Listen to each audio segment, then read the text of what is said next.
Sabgeraku ibu buktos genina kahirupan ayeuna menghadapi berang, menghadapi peting, menghadapi kabungan, menghadapi susah. Tanamkeun ku urang tadi hadapina ku iman.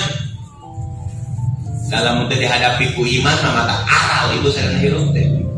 Sok tingali ayeuna urang usaha tujuan teh hayang untung, kalah rugi lamun teu ku iman mah bakal nyarekan. Dina rumah tangga bakal pasehat lamun teu ku iman. Ayeuna urang coba dal cicing dina agama Islam, trojol parentah salat, trojol parentah zakat, trojol parentah infak, trojol parentah sedekah, trojol parentah ihsan. Lamun dihadapi ku nafsu, pancen urang teh duit menang urang, usaha menang urang, menang capek urang, tibatan mere kan aman.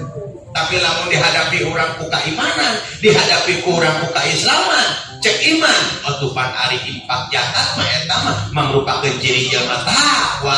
Naon hartina iman kuring lamun teu daek ngalaksanakeun parentahan Quran mah berarti bohong imanna, berarti bohong takwana. Dari ngalaksanakeun infak jeung zakat mah eta mah ciri jelema takwa itu. Sok tinggal surat Al-Baqarah.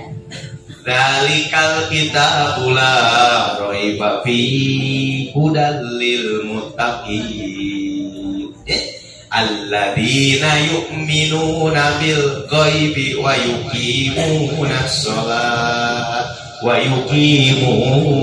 sholata wa mimma razaqnahum yunfiqun.